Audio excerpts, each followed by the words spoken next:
Oi, oi! Estamos iniciando mais um Mentoria Eleitoral Podcast. Dessa vez, já no período eleitoral. É o nosso primeiro episódio no período eleitoral e a gente trouxe um tema dessa vez inédito. Nós vamos abordar aqui sobre pesquisas eleitorais. E quem a gente trouxe dessa vez, Glauco? Trouxe simplesmente o melhor deles, o Lúcio Renaud. Ele é cientista político com doutorado na Universidade de Pittsburgh, pró-reitor de pós-graduação na Universidade de Brasília e consultor em pesquisas eleitorais. É uma autoridade na área. E aí, Lúcio? Oi, pessoal. Obrigado pelo convite. É um prazer enorme estar aqui com vocês. Espero poder colaborar, não é, para esse projeto muito interessante que vocês estão desenvolvendo, que tem um caráter educacional importante. E a gente está aqui para falar de pesquisa, para tirar dúvidas, né, discutir esse tema que é tão importante dentro do processo eleitoral em qualquer parte do mundo, porque nutre, né, a sociedade de informações que a gente quer que sejam boas informações sobre aquele processo eleitoral. Então, estou aqui para falar disso. Maravilha, é uma honra para nós. E se você puder começar contando um pouco da tua história, né, da tua trajetória aí até chegar, né, nesse campo de pesquisa, passando pela universidade, para a gente conhecer um pouquinho melhor quem está nos assistindo aí. Maravilha. Eu fiz graduação em Ciência Política aqui na Universidade de Brasília e mestrado em Ciência Política aqui na UNB. Então, sou filho aqui de Brasília e criado na Universidade de Brasília, algo que muito me orgulha, né? É um lugar muito legal para você passar uma parte da vida. E enquanto eu era aluno de graduação, eu, em algum certo momento, comecei a me envolver com pesquisa. Aprendendo a carreira mesmo, né? Natural, né? Você vai descobrindo os meandros da carreira, tem muitas alternativas dentro da ciência política, né? Hoje, muitos dos nossos alunos fazem relações governamentais, por exemplo, e na minha época, essa parte de pesquisa era uma parte muito interessante para mim, porque ela também abria uma entrada para o mercado, né? Ela não tinha só o viés acadêmico, ela tinha também uma possibilidade de ingressar no mercado de trabalho, fazendo coisas interessantes, que é, obviamente, produzir conhecimento, né? Com pesquisa a gente produz conhecimento, isso é sempre excitante. Então, eu comecei a trabalhar com pesquisa sob orientação da minha orientadora naquele período, uma pessoa que eu gosto muito, Maria das Graças Rua, que me ensinou como fazer pesquisa. Não é pesquisa eleitoral, mas é pesquisa social, pesquisa de opinião pública, da qual a pesquisa eleitoral é um subtipo, né? Porque as técnicas são as mesmas, né? Então, eu comecei trabalhando como entrevistador na Universidade de Brasília. Então, no campo, né? Eu fiz tudo que se pode fazer dentro da área de pesquisa social ou pesquisa de opinião pública, desde entrevistador até supervisor, coordenador de campo e depois coordenador geral de pesquisas. Então, assim, eu trilhei todos os caminhos, o que é super importante, né? Porque a gente aprende essas coisas colocando a mão na massa. Na prática, né? Não dá para aprender só no livro, né? Isso eu insisto muito também com meus alunos. Você precisa ir para campo, você precisa ter a experiência do dia a dia no campo, né? Coletando dados das dificuldades. Então, eu me lembro, isso faz muitos anos, né? 94 foi quando a gente fez uma das primeiras pesquisas acadêmicas de opinião pública aqui em Brasília, com uma amostra representativa do Distrito Federal. E eu lembro ir a campo em Braslândia, Sobradinho. É ótimo que você conhece a cidade de perto desde cedo, né? Então, comecei assim e trabalho academicamente, né, com pesquisa de opinião pública desde então. Então, é uma das minhas grandes áreas de pesquisa, sobre o que a gente chama de comportamento político, e em específico comportamento eleitoral, né, que é por que as pessoas votam do jeito que elas votam. Sim. Então, a minha discussão teórica e empírica na academia é também sobre eleições e as teorias que explicam o comportamento eleitoral usando dados de opinião pública. Então, foi assim que eu ingressei e nunca mais saí dessa trajetória de pesquisa. Interessante.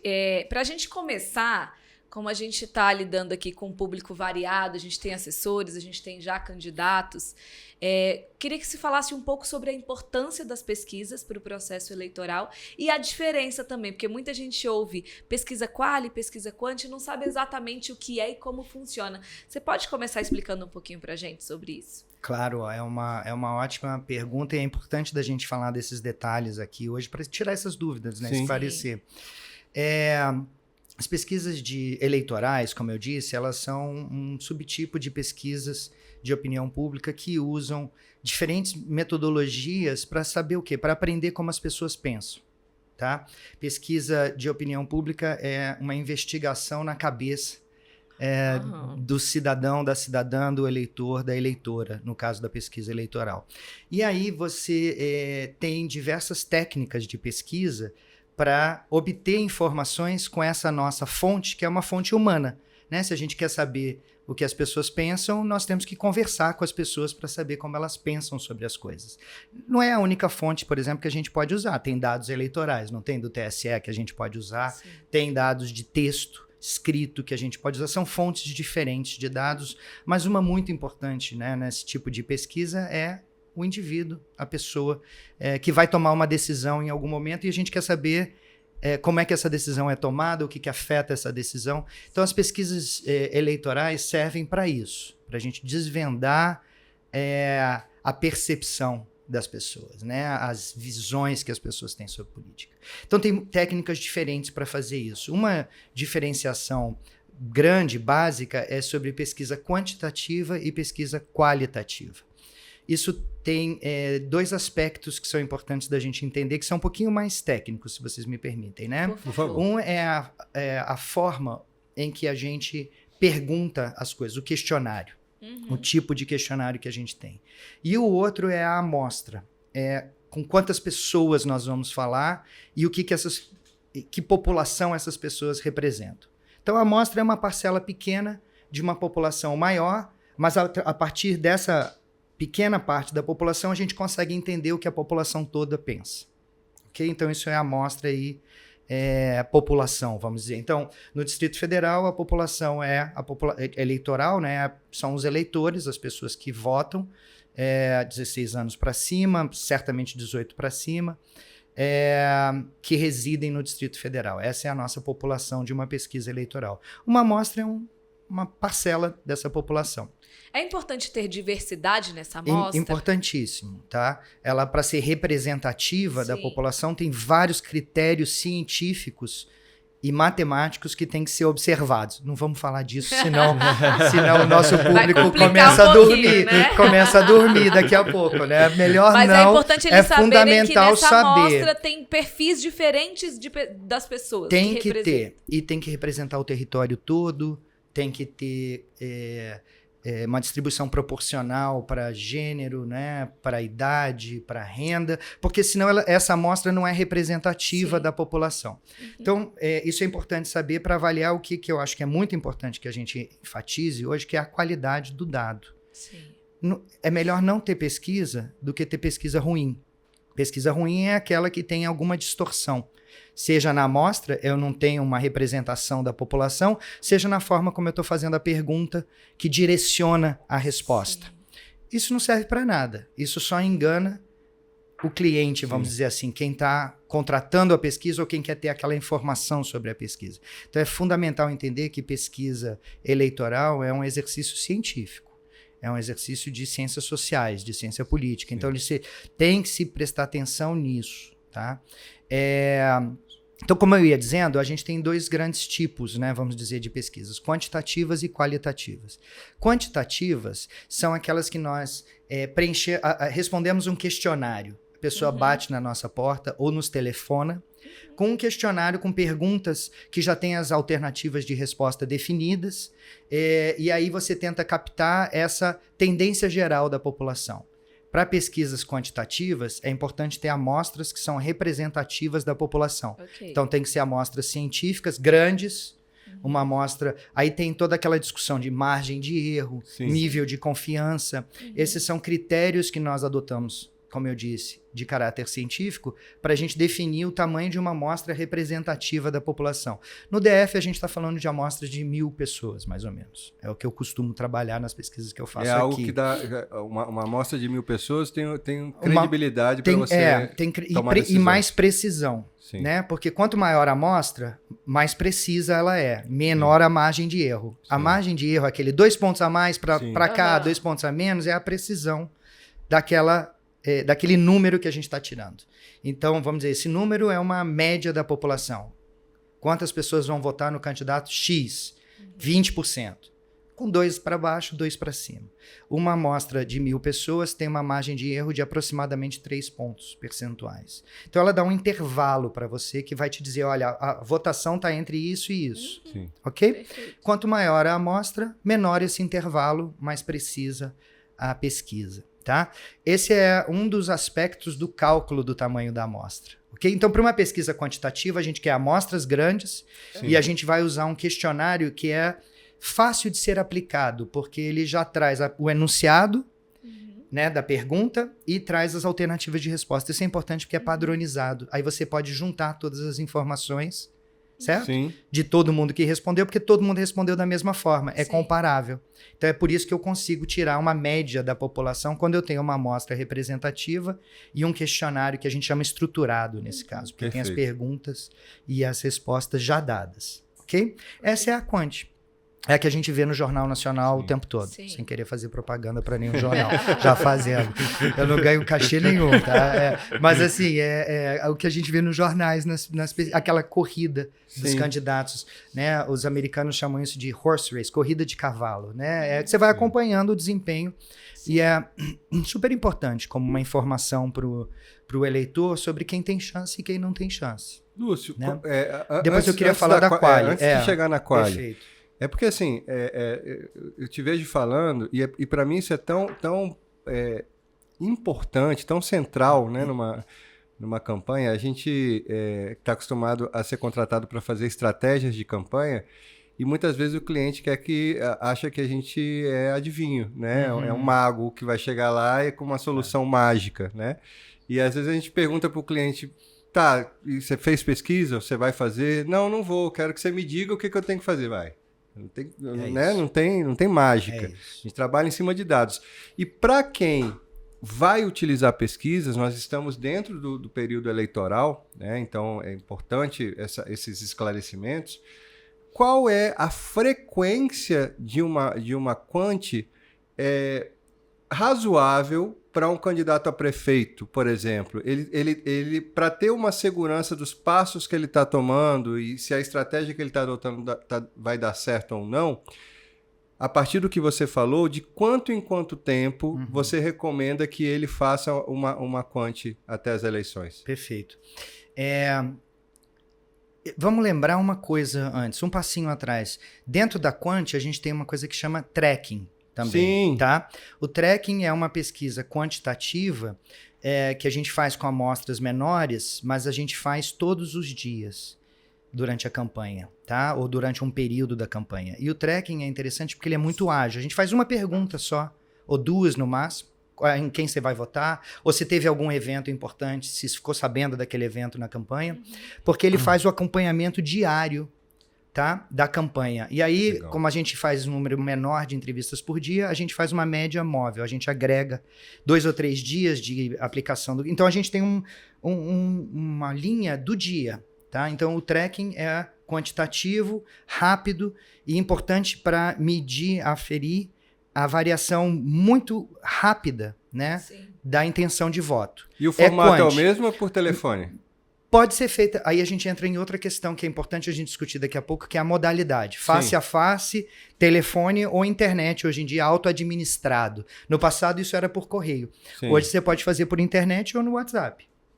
Legal. Tá? Então você tem mecanismos e modalidades de coletar dados. Agora, eu recomendo essas assim, auto-administradas ou por telefone, tem que ser questionários muito curtinhos. Sim. Porque o nosso leque de atenção é curto. Sim. Então, no telefone, se você começa a fazer muita pergunta, a pessoa vai desligar na sua cara. Sim.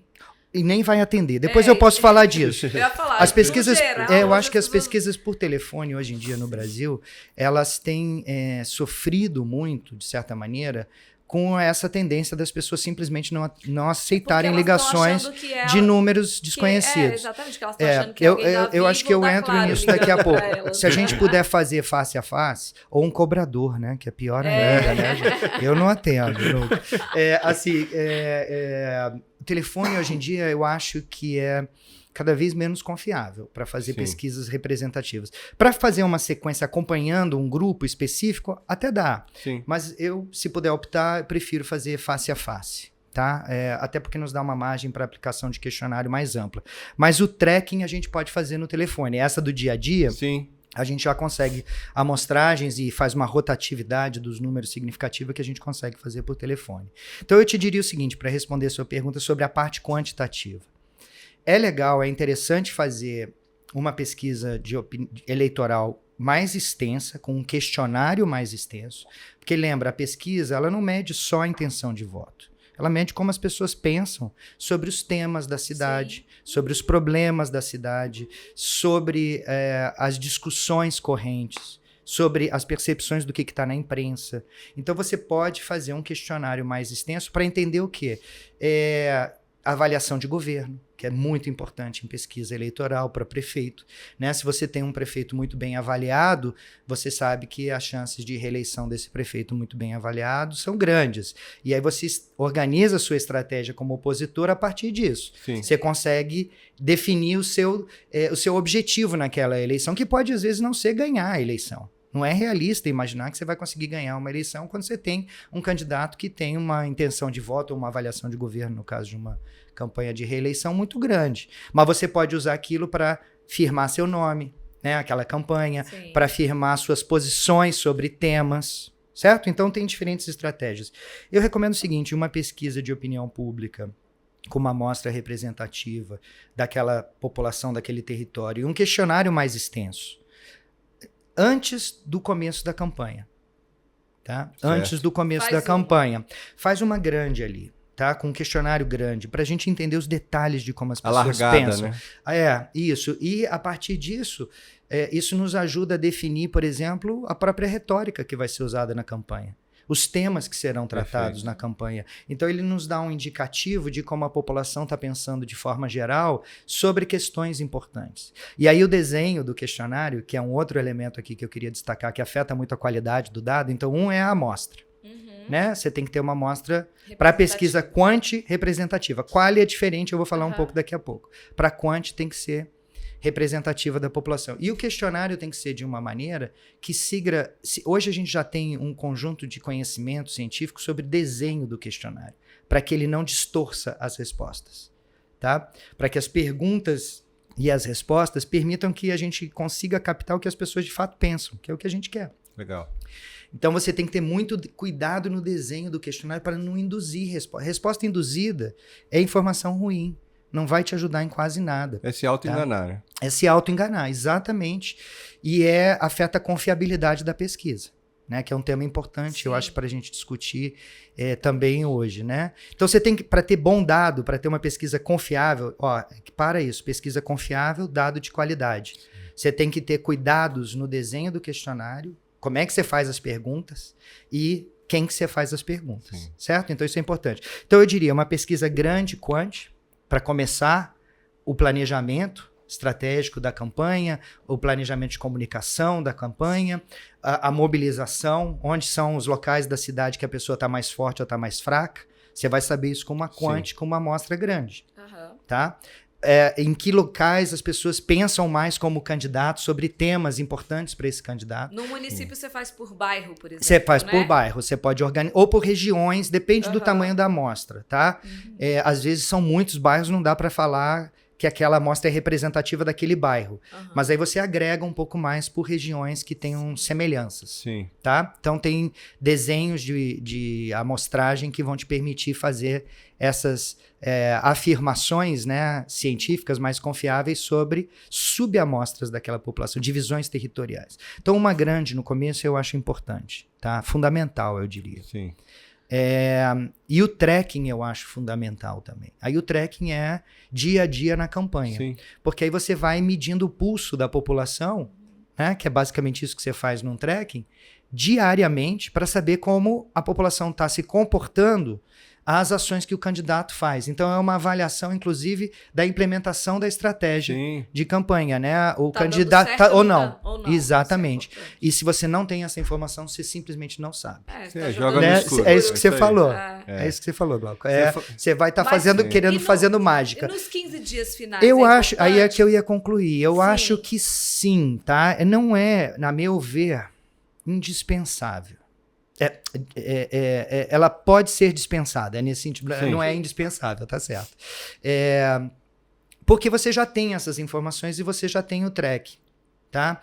Então, ela pode ser interessante para medir se houve alguma variação muito grande na forma como as pessoas estão pensando sobre a prefeitura, Sim. sobre algum tema. Então, você pode aplicar um questionário maior, tá? Mas eu acho que indispensável é fazer uma no começo e fazer o track. Sim. Essa é a minha experiência. É muito bonito quando vira, né? Assim, você Ah, tá no numa tracking, campanha com claro. tracking, de repente você Claro. percebe que virou. e essas- Para quem virou para positivo é É. ótimo, né?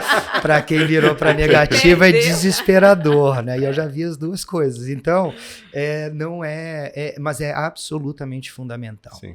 E aí vamos entrar nas qualis? Eu acho que as qualis são... Só mais uma Fala, coisinha. claro. É porque você fala e vão surgindo ali Perfeito. aquelas questões que a gente está acostumado.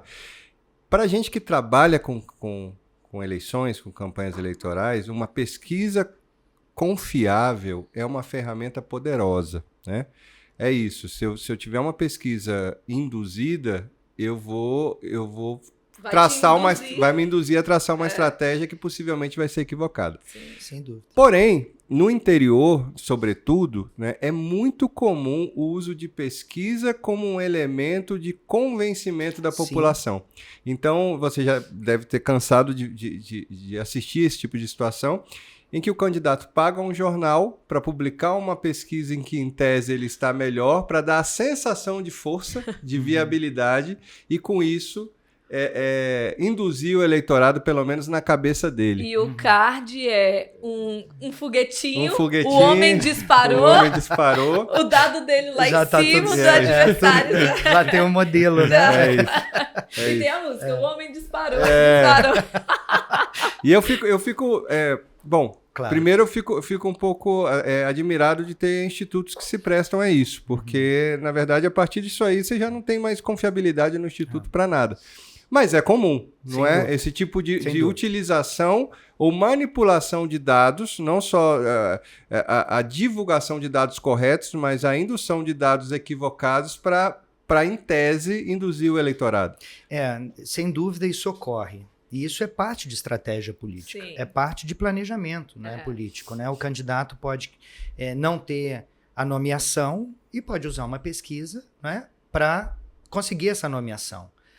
Pode não estar afirmado ainda como um competidor crível, né? Ou seja, que a gente acredita que tem chances, e a pesquisa pode auxiliar nesse sentido. E isso tem a ver com o fato das pessoas quererem jogar no time que tá ganhando. Também, então, sabe, claro. o sentimento de que quem tá na frente... Atrai voto. Exatamente. Atrai voto, não há dúvida.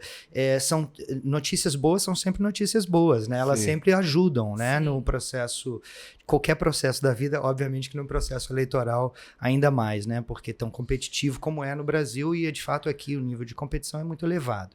Então, o uso político das pesquisas ocorre. Da minha parte, o que eu me preocupo é a qualidade do dado, tá? Você fazer uso político de dados de boa qualidade é do jogo, Sim, tá? Não tem nenhuma ilegalidade nisso, sim. certo? Porque você está usando um dado real da sociedade para avançar seu Sim, objetivo Sim. político-eleitoral. Não tem regra nenhuma, lei nenhuma parte do mundo que E se diga que isso mostrar viável é um argumento legítimo. absolutamente legítimo. Absolutamente legítimo. O que cabe nesses casos é questionar se a pesquisa é de qualidade ou não, se ela é confiável ou não. A exigência de registro de pesquisas eleitorais é um avanço. tá, gente? Isso é um avanço da nossa legislação eleitoral muito importante. A gente, às vezes, menospreza nossas instituições, Sim. nossas regras, mas as nossas regras eleitorais são muito bem desenhadas. E essa, em particular... não estou falando do sistema eleitoral, que é meio confuso, né? Sim. Votar para deputado, essas coisas Sim, é complicado. Mas o funcionamento da justiça eleitoral Sim. e as regras que ela coloca junto do Poder Legislativo também são muito boas. E o registro das pesquisas é um instrumento que assegura alguma possibilidade de controle social. Porque a única forma, não é, em última instância, que a gente tem de questionamento da confiabilidade de uma pesquisa eleitoral é a disponibilização dos dados e a disponibilização da metodologia, tá? E o TSE e o TRES exigem isso. Então, quando você se vê obrigado para divulgar uma pesquisa, tá? Registrá-la e colocar os detalhes da amostra, tá? Do questionário, colocar até os relatórios, tá? E você pode requerer os dados da pesquisa. Isso é um freio para manipulações. Tá? Por quê? Porque você vai ter um estatístico que vai assinar isso. Sim. Se for questionado judicialmente, ele vai responder. Sim. Então, isso cria um constrangimento. Não No quer, mínimo, né? um constrangimento. Tá? Não está desregulado ou desregulamentado. Tem regulamentação. Sim. E essa regulamentação eu entendo que é muito positiva e cria, né, um constrangimento para que as pessoas evitem essas distorções propositais. Tá? Pode acontecer erros, mas na medida em que você permite o escrutínio daquele dado detalhado, você amplia, não é, a confiabilidade das pesquisas. Eu acho isso muito positivo. Agora, a questão toda eu acho que as próprias campanhas eleitorais têm que ter uma estratégia de avaliação dessas pesquisas. Porque essa avaliação também é política. Sim. Tá? Também é estratégia política. Você pedir os dados, né, de uma pesquisa que foi depositada, né, por um instituto de pesquisa em qualquer território, vai fazer com que esse instituto, na próxima vez que for depositar, preste mais atenção. Tá? Vocês estão prestando atenção no que o Lúcio está Então, isso falando aqui, né? É uma estratégia que quem, de repente, usa isso que o Glauco falou para se divulgar e não tem uma pesquisa registrada, isso pode ser contestado. Então, Sem do dúvida. outro lado, tem estratégia de um lado, mas tem que ter do outro também. Perfeito. Né? Então os dados são públicos? Os dados são todos públicos. Isso nem eu sabia. Os Então dados são eu, por todos exemplo, públicos. estou numa campanha A. O candidato da campanha B lançou uma pesquisa registrada, divulgou uma pesquisa registrada. Eu posso ir à Justiça Eleitoral e requerer esses formulários? Como é que é isso? Exatamente isso. Primeiro que quando faz-se o registro nos tribunais eleitorais, você já tem que descrever detalhadamente a amostra, tá? Então ela tem que ter o desenho dessa amostra para a gente entender se ela é representativa. Sim. Em quais bairros da cidade foi? Tem que ter esse detalhamento. Sim. Tá? Quantas pessoas? Qual foi a cota de gênero, de idade que foi utilizada? Tá? Usou-se setor censitário? Não. Um conjunto grande de tecnicalidades que quem é amostrista, né, quem desenha a amostra, tem que providenciar. Você tem que providenciar o questionário. E você tem que providenciar os relatórios da pesquisa.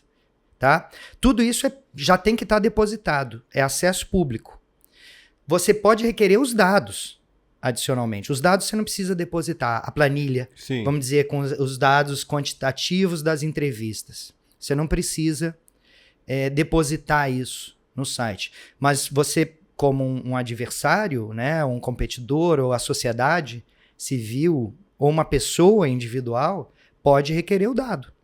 Sensacional tá? isso. Então, isso é super importante, porque a única forma que nós temos de controle dessas situações é o controle social, providenciado pela transparência gerada pela legislação eleitoral, que exige que essas informações sejam todas depositadas. Então, para a gente se assegurar da qualidade da pesquisa eleitoral, nós, como atores do processo eleitoral, Sim. temos que controlar nossos competidores.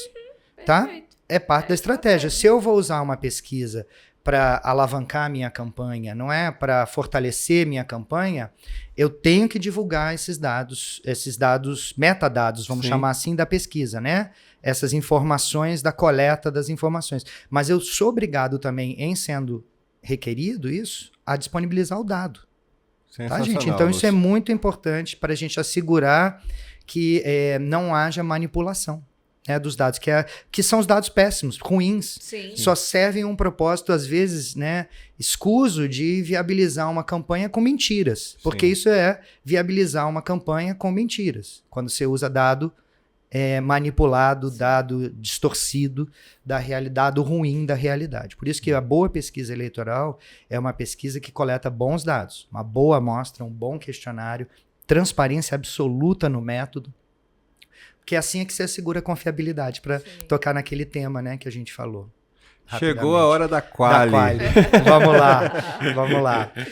De novo, gente, como tem muitos tipos de pesquisa quantitativa, na quali é um universo ainda maior, né? Vai desde pesquisa em que a gente conversa abertamente, né, com qualquer pessoa na rua, em profundidade. A diferença da quali para quant principal é que o objetivo da quali é mergulhar em profundidade na forma como as pessoas pensam.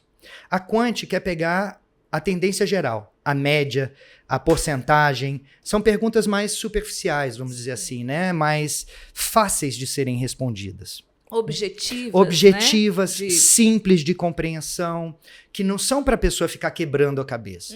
São questões que podem ser complexas, como, por exemplo, você é a favor ou contra o aborto. É uma questão muito complexa. Mas a gente pode usar a quantitativa para descobrir isso. O que a gente não vai saber na quantitativa são os detalhes de por que a pessoa é a favor ou contra certa coisa. A quali entra aí. Ela entra na minúcia. Ela entra no detalhamento de como as pessoas pensam e ela tem um formato muito mais livre. A quant é um questionário estruturado, como eu disse, que te dá as perguntas e as respostas.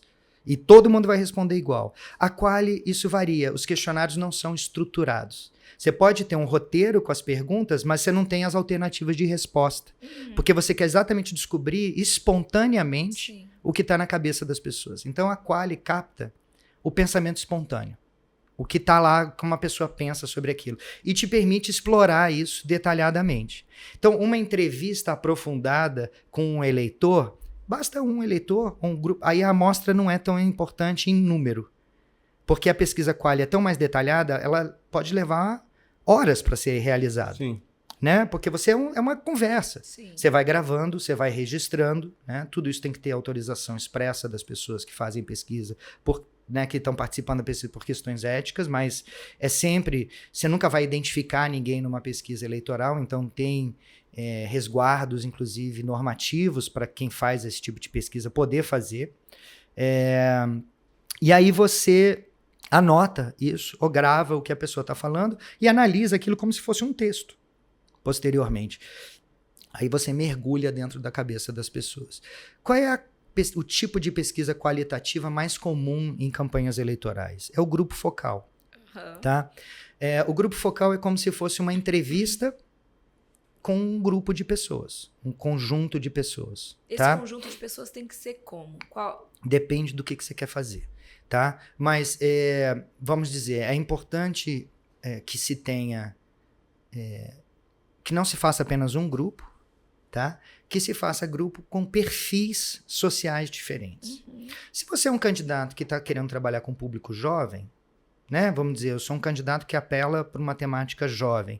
Eu vou fazer grupos focais com esse público mais jovem, de regiões diferentes da cidade, de faixas de renda diferentes, de, às vezes, até é bom separar gênero, homem e mulher, em grupos diferentes, tá? Porque isso o desafio do grupo é permitir que as pessoas se expressem, né? Porque às vezes no grupo a pessoa fica encabulada. É gente que você nunca viu na sua vida, que senta, né, num ambiente estranho. Hoje está se fazendo muito online também, o grupo focal, que diminui muito o custo, tá? Mas você faz um recrutamento. O recrutamento no grupo focal é fundamental, é quem eu convido para participar da conversa. E quem escolhe esses perfis? E quem essas pessoas? É a coordenação da pesquisa, e aí você tem uma terceirização, porque isso é trabalho de campo. Ok. Então você tem hoje no Brasil empresas que fazem recrutamentos para grupos focais e você pede o perfil.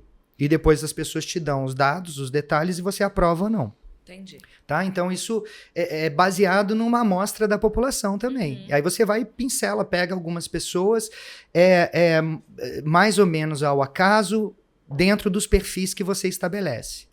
Tá? Então você quer tratar, né, vamos dizer, como eu estava dando o exemplo de uma candidatura para um público mais jovem. Você vai fazer um grupo focal talvez com as pessoas que moram nas áreas mais ricas da cidade, um outro com pessoas que moram numa área mais pobre, um outro com homens, um outro com mulheres, tá? Porque aí você pega o quê? A diversidade dos pensamentos mais detalhados. Nenhuma dessas amostras é representativa da população como um todo.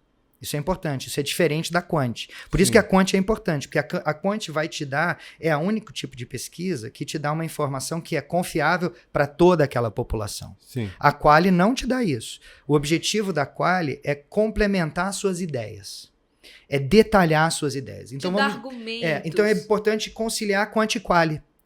A boa estratégia, o bom desenho de uma estratégia de coleta de informações de pesquisa numa campanha é ter uma Quant, algumas quali, preferencialmente no começo da campanha, mas isso pode ser as qualis, eu recomendo que sejam no transcorrer da campanha, até para avaliar, por exemplo, propaganda eleitoral. Sim. Você bota a pessoa para ver a propaganda e ver o que ela acha daquilo, o grupo.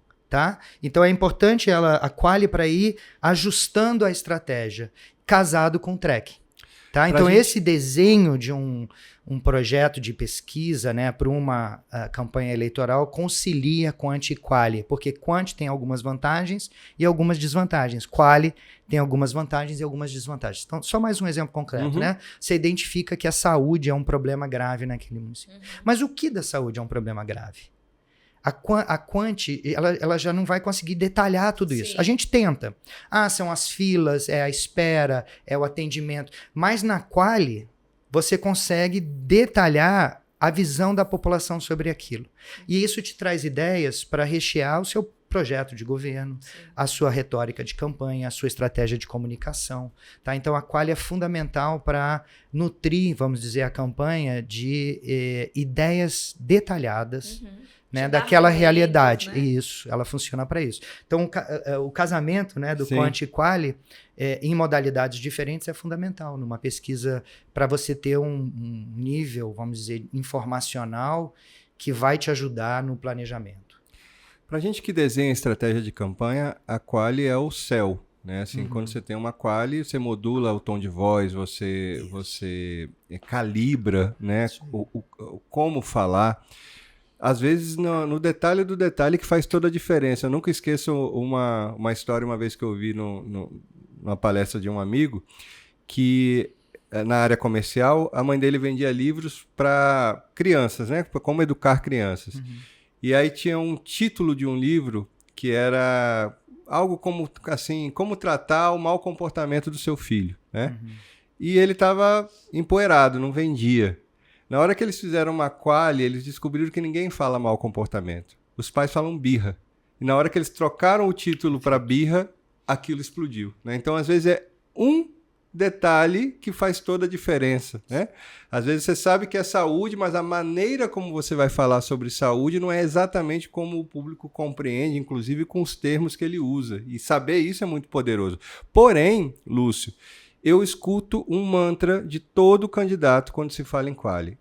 Quali é cara. Quali é cara.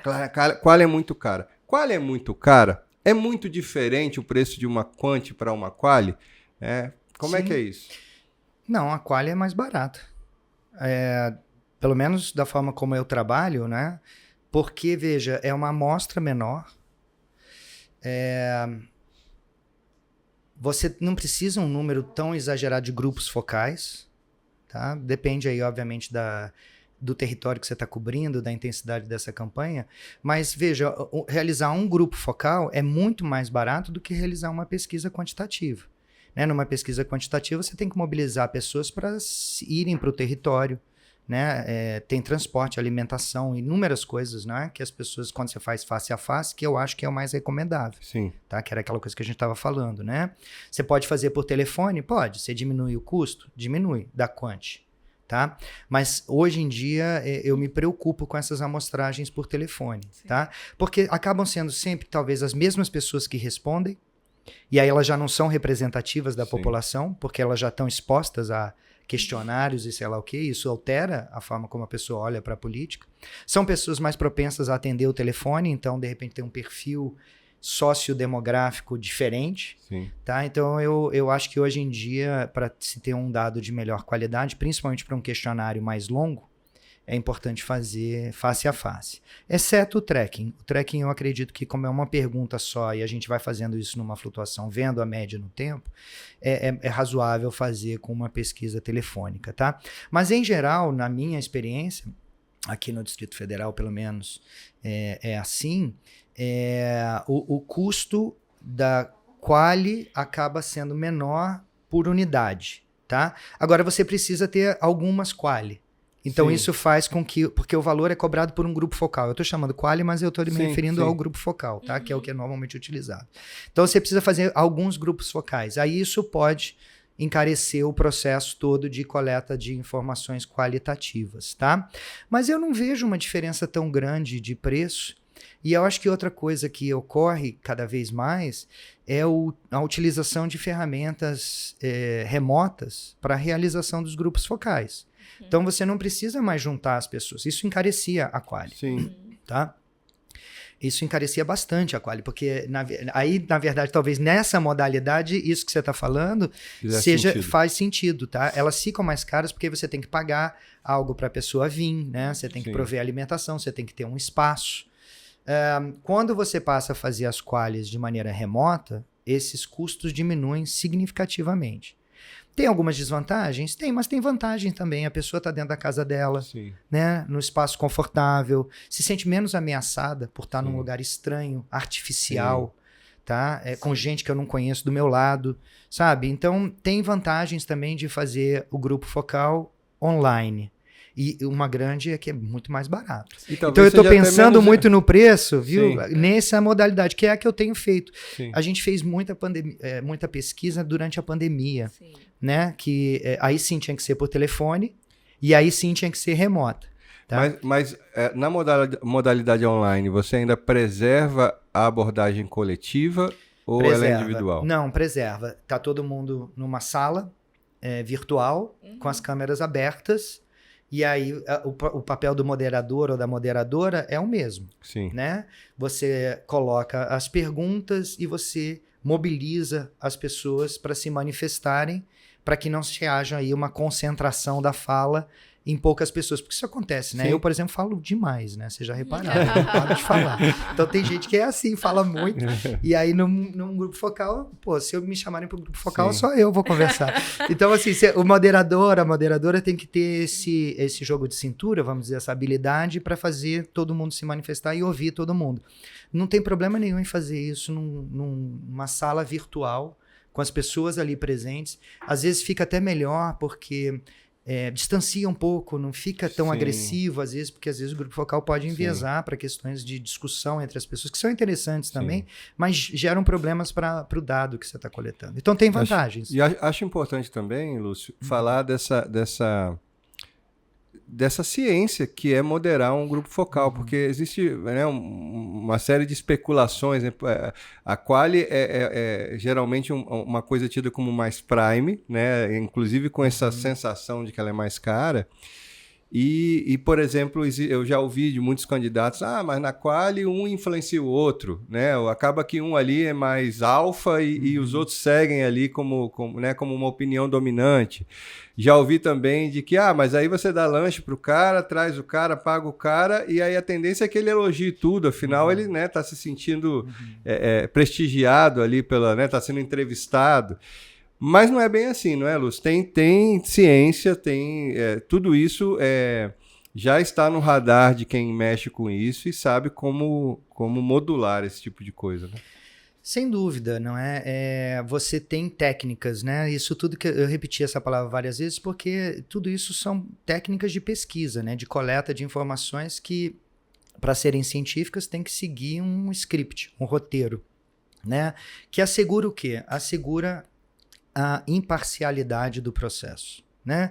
Assegura que não tenha distorção para um lado ou para o outro, né? Que você não colete um dado que não representa aquilo que a pessoa realmente pensa, tá? Então, o cuidado da técnica de entrevista, que é a que se aplica ao moderador, é muito parecido com o entrevistador, é de você ter o distanciamento necessário, né, para não induzir respostas. E formular as perguntas de uma maneira em que você não dê sinalizações de qual é a resposta certa ou errada. Tá? E assegurar, obviamente, que a pessoa está num ambiente seguro, que ela pode falar o que ela pensa, independente de qualquer outra coisa. Então, a forma também como você anuncia essa questão, né, da pesquisa, tem que se tomar cuidado. Eu acho que é muito complicado você dizer de cara que é uma pesquisa para uma campanha eleitoral X ou Y, de um candidato X ou Y. Tá?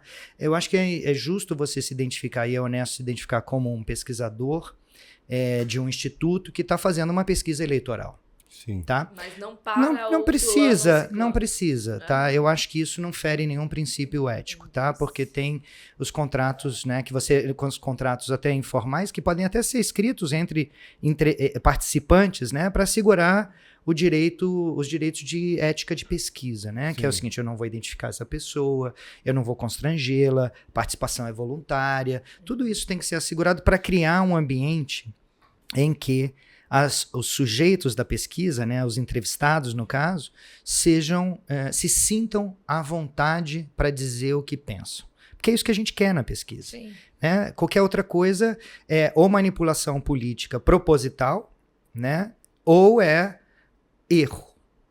A gente não quer nenhum dos dois, porque nenhum dos dois nos dá bons dados, tá? Agora, Lúcio, eu queria abordar um aspecto com você, porque assim, na minha cabeça, o imaginário popular, quando pensa em pesquisa, pensa em números, pensa em dados. Mas você abriu aqui o podcast falando que a pesquisa ela analisa o comportamento humano. E isso é muito rico para quem está na política. E como você está nessa área desde 94, você acompanhou aí as mudanças do comportamento humano no quesito eleição, né? No comportamento do eleitor. Eu queria que você falasse um pouquinho pra gente dessa trajetória. Como é que você avalia o comportamento do eleitor, como era no passado, como é hoje? No meio de tudo isso, a sociedade viveu transformações, chegou a internet, enfim, foram muitas, né, as transformações que a sociedade passou ao longo de toda essa sua trajetória profissional. E eu queria que você fizesse uma análise desse comportamento e como hoje o eleitor se comporta a partir das suas pesquisas. Perfeito. Excelente pergunta, interessante, porque aí entra numa parte mais acadêmica também que eu gosto, né, que é de estudar exatamente isso. E olha, a gente tem que primeiro fazer uma diferenciação, né, o comportamento, vamos chamar assim, eleitoral, voltado mais para o voto, tá? Porque você pode ter 1000 tipos de comportamento, né? Participa ou não de uma associação, participa ou não de um partido, isso tudo são coisas que a gente pode estudar. E estudamos na ciência política, né? Mas como a gente está no período eleitoral, acho que a gente é importante focar falar no voto, que é o que a gente chama de comportamento eleitoral. Primeiro, é importante pensar para que cargo a gente está falando, né? O comportamento eleitoral, os padrões de escolha para uma eleição para prefeito são diferentes dos padrões de escolha para uma eleição para deputado, de uma eleição para presidente. A gente estuda muito o comportamento para presidente, mas também para prefeito. Como a gente está no período de eleições municipais, eu vou começar falando das questões voltadas, né, para as eleições municipais, para prefeito, e depois a gente pode falar das para presidente, que eu acho que são mais complexas, né? A escolha para presidente envolve mais fatores. Eu acho que a escolha para prefeito envolve menos fatores. O que é fundamental numa eleição para prefeito? É a situação da cidade, é a situação do município. A vida no município está boa ou não está boa? Essa é a pergunta inicial que você faz. E aí, obviamente, a gente tem essa questão da reeleição, né? O candidato a prefeito concorrendo à reeleição. Se esse candidato a prefeito concorrendo à reeleição tem uma avaliação positiva do seu desempenho, as pessoas acham que ele está fazendo um bom trabalho, e as pessoas pensam que a situação do município está boa, Ou seja, as ruas estão pavimentadas, né? Os hospitais estão funcionando, as escolas estão funcionando, a qualidade do serviço público, tá? No município é fundamental numa eleição municipal, porque a eleição para prefeito é uma eleição para o cuidador da cidade, tá? Muito mais do que uma disputa ideológica. Embora isso esteja mudando, eu vou chegar lá nisso, porque eu acho que isso é uma mudança importante no comportamento eleitoral brasileiro.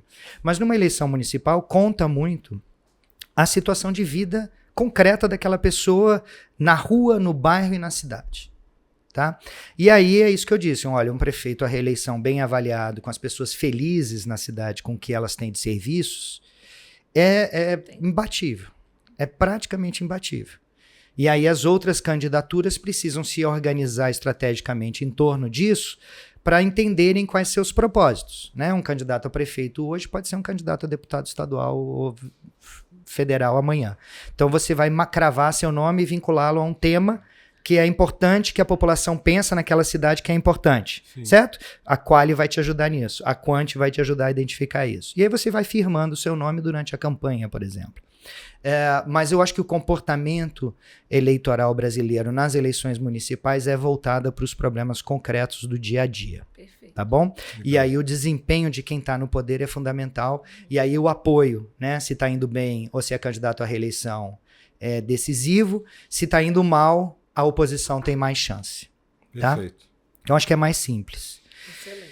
No nível federal, nas eleições para presidente, o que a gente tem no Brasil, cada vez de forma mais intensa, e isso eu acho extremamente interessante, é uma polarização ideológica muito forte.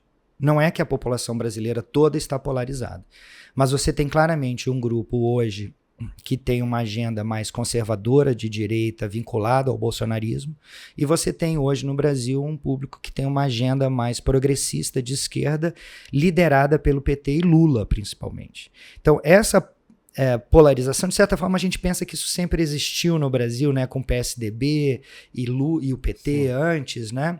Mas ela nunca foi tão profunda quanto hoje. Então essa é uma mudança importante do nosso comportamento eleitoral. Na medida em que surge uma alternativa de direita mais radical, mais extrema, com posições muito claras Sim. sobre questões controversas, como aborto, como drogas, como lei e ordem, prisão, armas. Quando essa agenda se consolida e Bolsonaro é central na consolidação dessa agenda, você puxou o público brasileiro para extremos do nosso espectro político e ideológico. Tá? E você ajudou também, de certa maneira, a cristalizar uma posição de esquerda progressista. Né? Veja, eu estou trabalhando com um colega, o Alberto Almeida, numa pesquisa que compara dados de 2002 e 2022. É muito interessante. São dois países muito diferentes.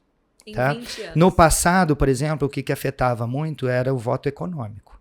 A economia está bem ou não está? Não é que isso não deixou de ser importante, continua sendo importante, mas isso era a única coisa que era importante antes.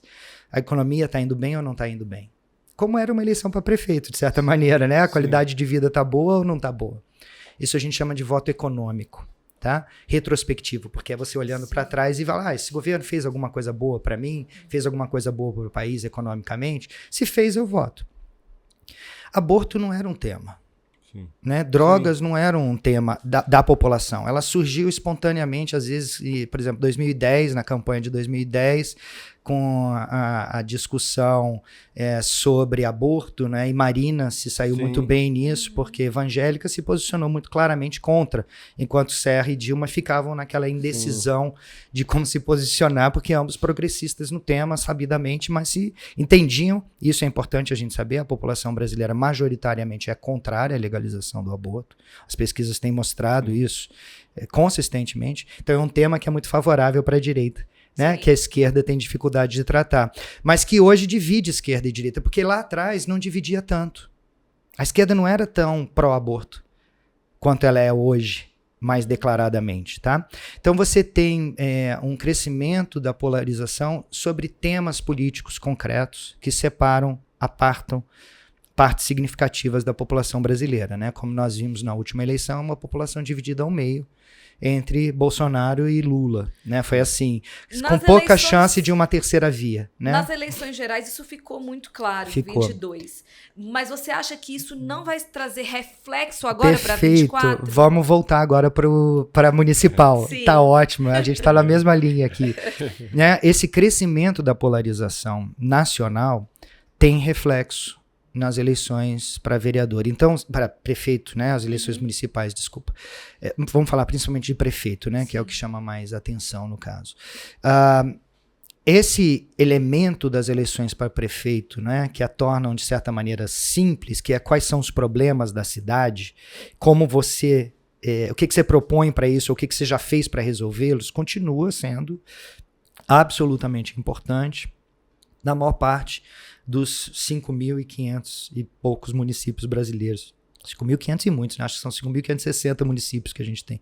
Então, isso ainda é o mais importante. Principalmente em cidades menores do interior, aquelas que não têm segundo turno, que é a grande maioria. Agora, quando a gente entra para as que têm 200 mil pessoas ou mais, as de segundo turno, e principalmente as capitais, ou as grandes cidades, né, os grandes centros urbanos no interior de estados importantes, a polarização se vê cada vez mais presente.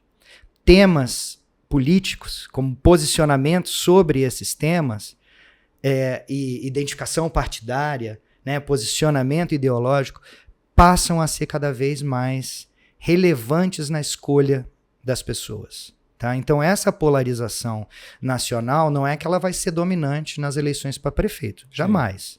Tá? Não vai ser, porque para prefeito conta outra coisa. Né? E principalmente isso que eu falei. Interior, cidades menores, não são grandes centros urbanos.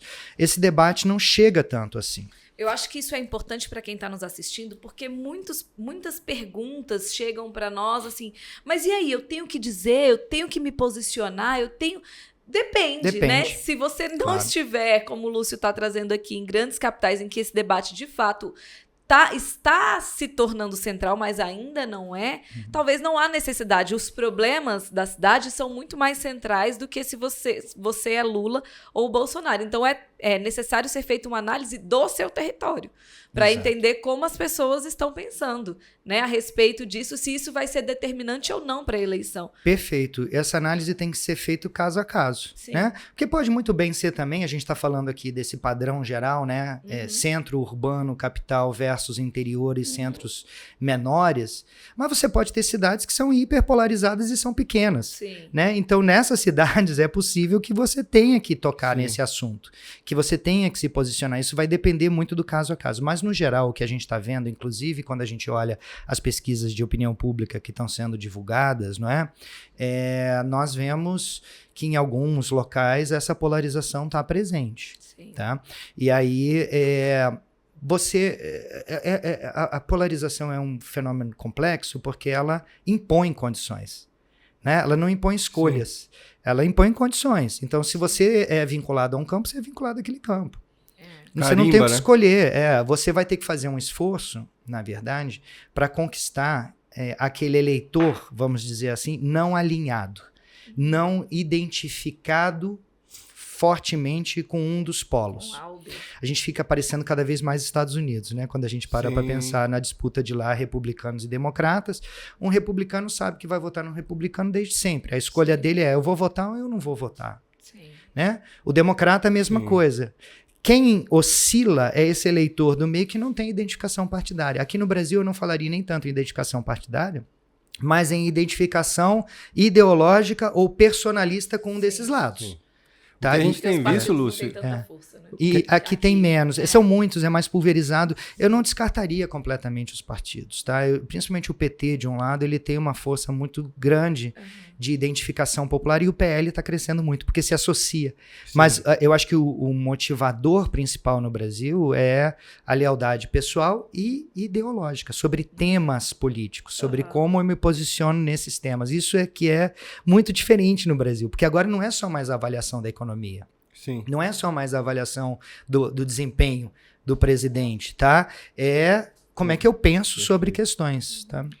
A gente tem visto aí na prática, nessas campanhas que têm acontecido, sobretudo no campo da direita, já uma disputa de quem é mais direita. Então você tem alguns municípios aí que a gente acompanha, 2 ou 3 candidatos do mesmo campo, e que disputam entre eles quem é mais ligado ao Bolsonaro, né? E aí se questionam, não, você é um direita mais ou menos, eu que sou um direita raiz, eu que...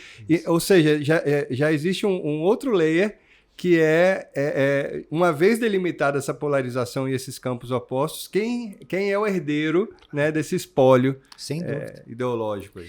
Isso só demonstra, não é, a força dessa polarização e desse crescimento de um movimento bolsonarista, né? Sim. Porque a gente tem que dar nome, né? Não, é liderado, tem líder, né? Tem um catalisador, né, dessa movimentação, para ser repetitivo, mas é a melhor palavra, né, que a população no Brasil fez, vamos dizer, de 2014 para cá. Então é um fenômeno recente, Sim. né? Sim. né? É um fenômeno que a gente não tinha dessa intensidade antes e que muda toda a cara da política nacional.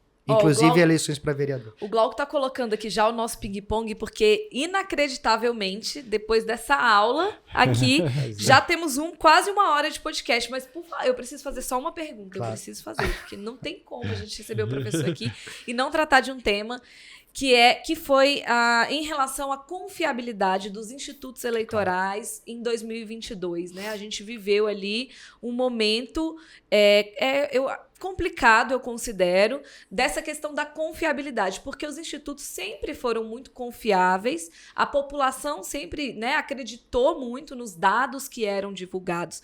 Mas em 2022 a gente viveu um momento em que houve muitos erros, né, ali do que era divulgado na pesquisa e do que aconteceu na prática. Como é que você, que está nesse mercado, considera esse fator e como é que você acha que isso vai ser refletido agora em 2024? E mais para frente. Perfeito. De fato, 22 foi diferente, né, de outros períodos eleitorais. Óbvio que no passado você teve pesquisas que erraram também em outros momentos. Mas isso foi mais sistemático, né, porque quase todo mundo subestimou o voto do Bolsonaro. Esse foi o erro. É importante a gente ter isso claro. As pessoas não erraram dentro da margem de erro. Lembra que eu falei? Sim. Pesquisa não é precisa absolutamente, né? Ela vai te dar um intervalo. O voto a pessoa tem 42%, mas ela pode ter 40% ou pode ter 44% se a margem de erro é 2%. Então oscila nesse intervalo. Então, a estimação do voto do Lula estava dentro do intervalo. Não teve erro com relação a isso, tá? Dos institutos. Teve erro fora do intervalo, que aí é um problema, com o voto do Bolsonaro. Ele foi muito subestimado. Sim. Tá? Fora da margem de erro. Então, de fato, é erro. Sim. Tá? Então, isso bota um dilema, né? Por que erra para um e acerta para outro na mesma pesquisa? Ok? Então, você tem 2 elementos aí que podem ser importantes. Tá? E são técnicos. Tá? São questões técnicas. Eu vou tratar isso como questão técnica. Eu não acredito que para um nível tão grande de exposição de institutos que tem, né, na sua essência de construção de reputação, a credibilidade, isso é fundamental para ser contratado nessa linha. Você não vai botar isso em risco numa eleição. Tanto reparem, né? Reparem no tamanho das amostras dos institutos na medida que a eleição vai se aproximando. Elas vão ficando cada vez maiores. Porque eles não querem errar. Sim. Tá? E aí, quanto maior a amostra, eu te disse aqui antes, mais precisa. Quanto mais gente entrevistada, mais precisa a informação. Então, eu acho que tem 2 questões aí que são importantes. Primeiro, isso é geral para todos os institutos. O dado que é usado para a gente calcular uma amostra é dado do IBGE. E é dado preferencialmente do censo. A gente não teve um censo em 2020. Tá? Então, o dado que estava sendo usado para calcular a amostra estava defasado. Era o dado de 2010, atualizado anualmente na PNAD, que é a Pesquisa Nacional por Amostra de Domicílio, que vai atualizando a contagem, mas ela é ainda assim baseada no censo. Então, se o censo está defasado, você chega numa pesquisa dessa de atualização 10 anos depois, você vai estar com uma visão distorcida do país. Então, o dado que foi originário para cálculo da amostra tinha problema. E eu acho que ainda segue tendo problema, porque eu acho que o censo de 2022 ainda está sendo avaliado, ainda não está completamente divulgado, então tem um problema técnico da qualidade do dado. Mas isso teria que ter afetado Bolsonaro e Lula, Sim. mas só afetou Bolsonaro, como eu disse aqui antes. Eu acho que afetou Bolsonaro talvez pelo padrão de crescimento das nossas cidades, que pode ter variado nesse tempo, diferentemente do que ele era em 2010. Então, um crescimento maior de cidades de população em regiões que hoje são mais bolsonaristas, por exemplo, pode ter enviesado nesse sentido. E eu acho que isso é verdade, eu acho que a mensuração nossa ainda, com todo o respeito, né, que eu tenho ao IBGE, talvez seja mais precária nos rincões do Brasil, no interior do Brasil, nas contagens populacionais nessas regiões do que em outras. E é ali que Bolsonaro cresce. Né? Eleitoralmente, a gente pode ver isso nos resultados do Tribunal Superior Eleitoral quando a gente olha por município.